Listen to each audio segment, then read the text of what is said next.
দুঃখজনক ঘটনা দেখতে পাচ্ছেন।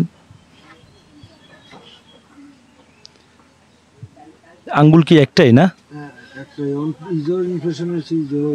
মানে একটার সাথে লেগে একটা দোনোটাই ইনফেকশন।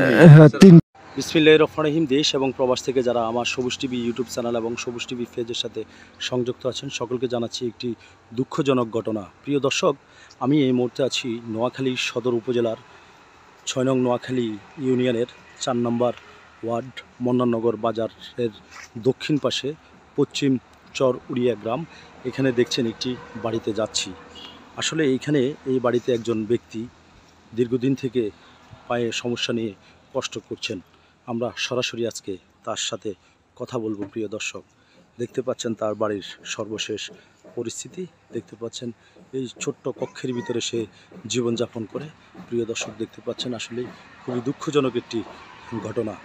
প্রিয় দর্শক, আপনাদেরকে একটু আগে আমি যে আজিদ ভাইয়ের কথা বলেছিলাম, সেই আজিদ ভাইয়ের বাসার সামনে আমি বা তার বাড়িতে এসেছি। সর্বপ্রথম আমি আপনাদেরকে দর্শক দেখাচ্ছি এই ভাঙা কক্ষের ভিতরে সেই জীবনযাপন করে। আসলেই সে পেশাগত একজন, আমরা ওনার সাথে কথা বলেছি এবং সরাসরি ওনার থেকে জানবো উনি পেশাগত কি করেন এবং ওনার কি সমস্যা এবং কি সমস্যার জন্য আমাকে উনি আসতে বলছেন। এখন আমরা সরাসরি জানবো। প্রিয় দর্শক ভাই, আপনার নামটা বলেন। আসসালামু আলাইকুম, আমার নাম হলো আব্দুল আজিজ। আমার পেশাগত হইল সিএনজি ড্রাইভার আর কি। তো আমি ওই পাটায় যেখানে ইনফেকশন হয়েছে ওই জায়গায় একটা গ্যাস ছিল আর একটু গ্যাস থেকে কাটি এক কর কাটি ফালা দিছে। এরপরে যখন গেছি ডাক্তারের কাছে, ডাক্তার কাছে বলতেছে ভাই আপনার এটা তো ঘ্যাং রোগ হয়ে গেছে। আপনি কি এটা কি পল্লী চিকিৎসকের কাছে কাটছিলেন? না, অজ্ঞ শিক্ষক মানে বড় ডাক্তারের রাতে চিকিৎসা হয়েছিল আমাকে। তারপরে ডাক্তারে এক কর ফালা দিবার পরে এরপরে আমি দেখতেছি যে খুব যন্ত্রণা।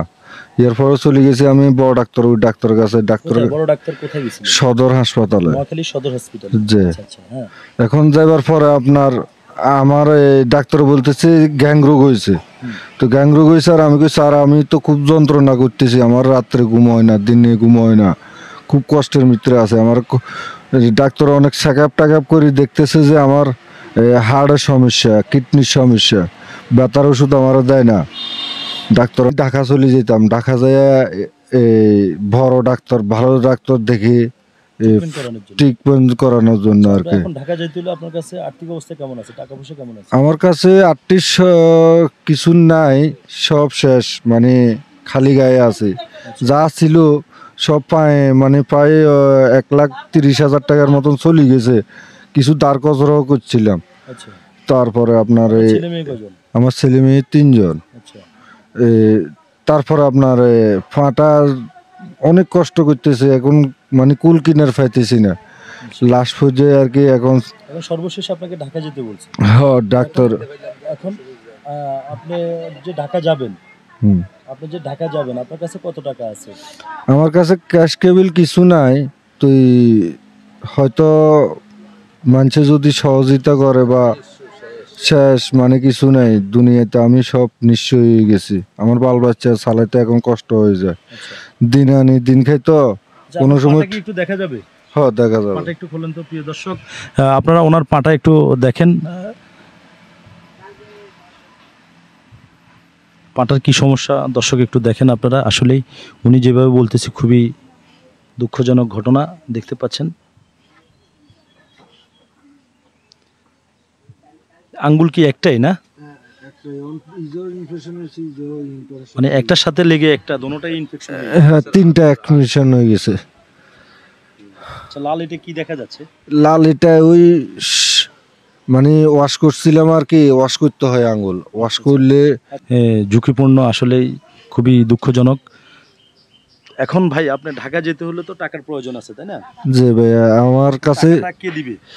ভাইয়া আমার কাছে টাকা নাই, তবু গ্রামবাসীর কাছে একটু সহযোগিতা চাইতেছি।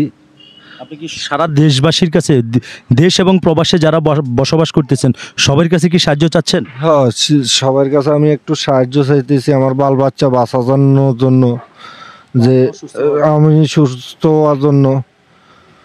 আচ্ছা, এখন শুনুন, আমি আমি আপনাকে একটা কথা সেটা স্পষ্টভাবে বলছি, আপনার ঢাকা যেতে হলে টাকার প্রয়োজন আছে। এখন যদি টাকাটা যদি আপনার কাছে না থাকে তাহলে তো ঢাকা যাওয়া সম্ভব হবে না। হবে না। তো এখন আপাতত কি করা যায়, এখন কি করতে পারি আমি আপনার জন্য সেটা বলেন। এখন ভাইয়া আমারে একটু সহযোগিতা করে যদি আমারে ঢাকা নিয়ে যান, বা গ্রামের দেশবাসীর কাছে আমি একটু সহযোগিতা চাইতেছি আমার পাটার জন্য, আমার বাল বাচ্চার জন্য। যদি আল্লাহ সুস্থ করে তাহলে আমার বাল বাচ্চা বাঁচবো, নইলে তো আর আল্লাহ আমারে বাঁচাবার মতো রাত দেখতেছি না। খুব কষ্ট যন্ত্রণা। প্রিয় দর্শক, আসলে উনি এটাই বুঝাতে চাচ্ছেন, ওনার কাছে ঢাকা যাওয়ার মতো কোনো এবিলিটি নাই বা টাকা পয়সা নাই।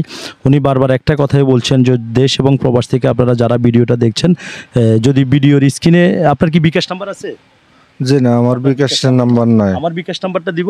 দেন না। প্রিয় দর্শক, আমার বিকাশ নাম্বারটা ভিডিওর স্ক্রিনে দিয়ে দিব। আপনারা দেশ এবং প্রবাস থেকে যারা দেখছেন, যদি পারেন এই ভাই অসহায় ভাইটার জন্য একটু সাহায্যের হাত বাড়িয়ে দিবেন।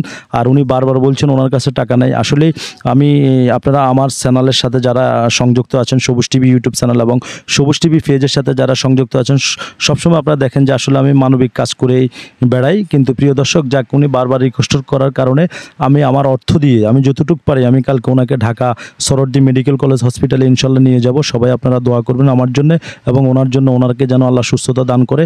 আর তার পাশাপাশি যেখানে এসে আমি থেমে যাব, প্রিয় দর্শক, আপনাদের দশের সাহায্য দিয়ে আসলেই আমি ঠিক আজিদ ভাইয়ের ট্রিটমেন্টটা চালাতে পারবো ইনশাল্লাহ। আমি প্রাথমিক আমি নিয়ে যাচ্ছি আমার খরচ দিয়ে, ইনশাল্লাহ আপনারা আমার জন্য দোয়া করবেন। যেখানে আমি থেমে যাব প্রিয় দর্শক, ঠিক সেখান থেকেই আপনারা অবশ্যই আজিদ ভাইয়ের জন্য আপনারা সবাই সাহায্য করবেন। আজিদ ভাই, কথা ঠিক আছে? ঠিক আছে ভাইয়া। দর্শকের উদ্দেশ্যে আর কিছু বলবেন ভিডিওটা? দর্শকের কাছে বলতেছি আমার খুব কষ্ট হইতেছে, মানে যেটা বলার বিন, যদি আপনারা ভাই আমার একটু সহযোগিতা করেন তাহলে আমার জীবনটা হয়তো বাঁচবে, সুস্থ হব, এই আর কি। দেখতেছে যে আমার পাটা খুব খারাপ হইতেছে, আমারে উনি বলতেছে কি তুই আমার আগে বলস নাই, কিন্তু ভাই আমি তো আপনাকে অনেক খুঁজছি হাইতেছি না। এখন যাক আমার বাড়িতে খোঁজ করে আইছেন, ধন্যবাদ সবুজ ভাই। যাক ভাইকে আমার অনুরোধ, ভাই আমারও যদি একটু ঢাকা নিয়ে আমার চিকিৎসাটা করায় তাহলে আমার জীবনটা বাঁচবো। প্রিয় দর্শক, ভিডিওটা বেশি বেশি করে শেয়ার করবেন এবং আমি আবারও বলছি, আমি আগামীকালকে ওনাকে নিয়ে ঢাকা উদ্দেশ্যে রওনা হব। ঢাকা সরোয়ার্দী মেডিকেল কলেজ হসপিটালে নিব। সেখানে আমার প্রাথমিক আমার খরচ দিয়ে আমি ট্রিটমেন্ট চালাবো। যেখানে এসে আমি আসলে থেমে যাই, ঠিক সেখানে আমি আপনাদের কাছে ওনার সাহায্য চাইবো। আপনাদের সাহায্যের টাকা দিয়ে তার ট্রিটমেন্টটা চলমান থাকবে। প্রিয় দর্শক, আল্লাহ হাফেজ, সবাই ভালো থাকবেন।